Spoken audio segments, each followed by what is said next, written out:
हवा से बात करता हुआ।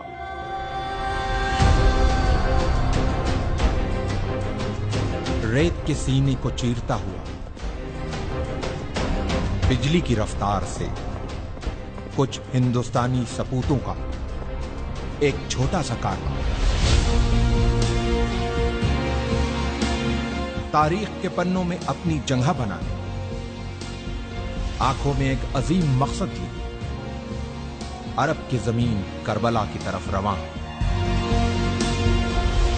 हल मिन नासिरिन यंसुरना। नबी मोहम्मद साहब के नवासे इमाम हुसैन ने जब करबला में इंसानियत से यह सवाल किया, है कोई जो मेरी मदद को आए? इतिहास ने देखा कि इंसानियत से किए गए इस सवाल के जवाब में इमाम की मदद के लिए अपने घरों से जो हक परस्त निकले, वो रसूल का कलमा पढ़ने वाले मुसलमानों के साथ साथ कांधे पे जनेऊ डाले, माथे पे तिलक लगाए कुछ हिंदुस्तानी ब्राह्मण भी थे। ये वही वीर सपूत हैं जो मदद की शक्ल में हिंदू और मुसलमानों के बीच प्रेम की एक सुनहरी इबारत लिखने करबला जा रहे हैं।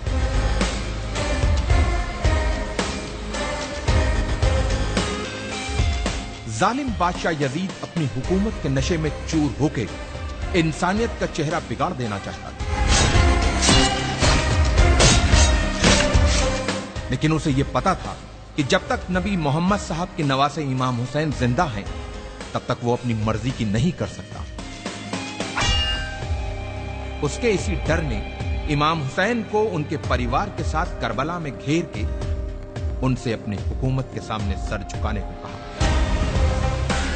जियो और जीने दो की जिंदा मिसाल पेश करते हुए इमाम हुसैन ने यजीद के सामने एक पेशकश रखी कि अगर तुमको मुझसे कोई खतरा हो तो मुझे रास्ता दे दो ताकि मैं हिंदुस्तान चला जाऊं।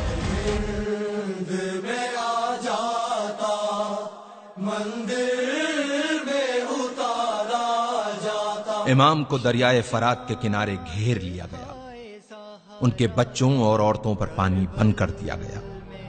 यह सब जुल्म यजीद के खत मिलने के बाद इब्ने जियाद ने इमाम हुसैन पे किए। इमाम की तरफ से भी खत लिखे गए।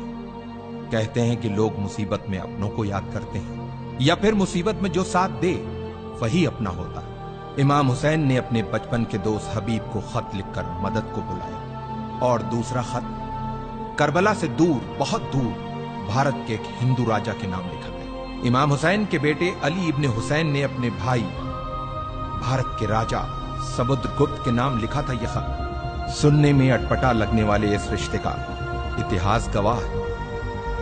लगभग 1400 साल पहले की बात है। ईरान के बादशाह जो पारसी मजहब से थे, उनकी दो बेटियां थी, मेहरबानो और शहरबानो। मेहरबानो का विवाह भारत के राजा चंद्रगुप्त से हुआ और रानी का नाम मेहरबानो से बदलकर चंद्रलेखा रखा गया। और कुछ वर्षों बाद चंद्रलेखा की छोटी बहन शहरबानो की शादी इमाम हुसैन से हुई। चंद्रलेखा और चंद्रगुप्त के बेटे समुद्रगुप्त उस समय राजा थे जब उन्हें अपने मौसेरे भाई अली इब्ने हुसैन का पत्र मिला।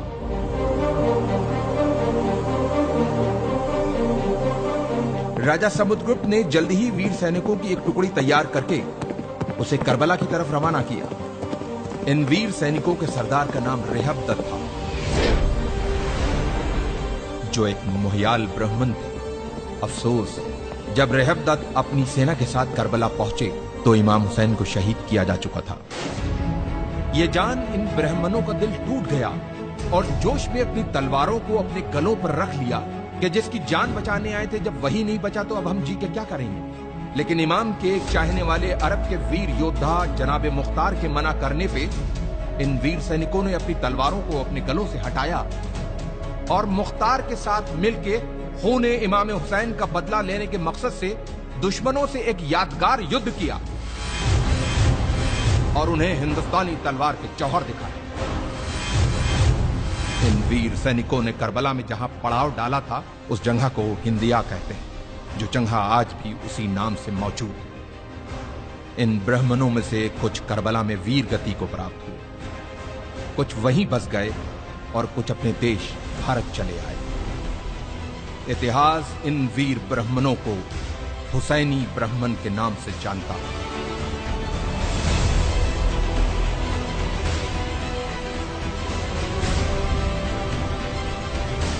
तारीख के पन्नों में दबी हिंदुस्तान और इराक की इस महान कहानी को हमारे लाखों सलाम।